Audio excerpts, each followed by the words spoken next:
ஒரு மாவு பாக்கெட் வந்து வாங்குறதுக்கு ஆமணி எடுத்துட்டு 2 கிலோமீட்டர் போய் வாங்கிட்டு வந்துருக்குறாங்க துறை.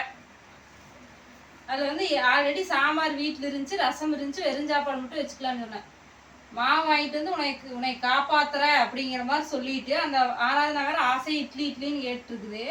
இப்போ தூங்கிடுச்சு. 6:30 மணிக்கு போனது இப்போ 7:30 மணிக்கு மேலே ஆகி போச்சு. 7 கிலோமீட்டர் போய் மாவு வாங்கிட்டு இப்போ தான் வந்துருக்குறாங்க. அது தூங்கிட்டு இருக்குது. எப்போ சுட்டு எப்போ சாப்பிட்றதுன்னு தெரியல. இந்த 30 ரூபா பாக்கெட்டுக்கு 50 ரூபா 60 ரூபா பெட்ரோல் முடிச்சுட்டு போயிட்டு வர்றது.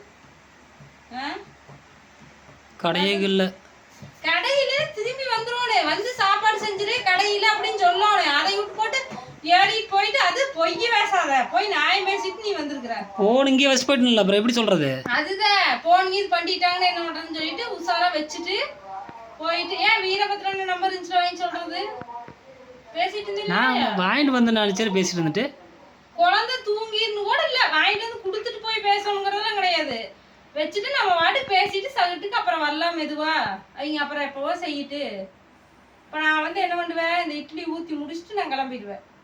போயிட்டு நைட்டு 1 மணிக்கு தான் வருவேன். அது வரைக்கும் எனக்கு எங்கே இருந்துட்டு வா. யாராச்சும் பூ முட்டை இப்படி கார் எடுத்துட்டு போய் வாங்கிட்டு வருவாங்க. அந்த 1 பாக்கெட் மாவுக்கு யாராச்சும் வண்டி வாங்கிட்டு போட, இல்லைன்னு நடந்து போய் கடையில் வாங்கிட்டு வரலாம். முன்னைய வேற வீடியோவில் சொல்லிக்கிறாங்க, ஐயோ அறிவு கொழுந்து பார்க்குறீங்களா? பார்த்தா தான் அப்படி இருக்குங்க. கூட இருக்கிறவங்களுக்கு தானே தெரியும். இந்த ஆமணி வாங்கினதுலேருந்து பெட்ரோலே நான் அடிச்சிருப்பேன் நடக்குது 50,000க்கு. எனக்கு தெரிஞ்சு போச்சு, நல்லா தெரிஞ்சு போச்சு.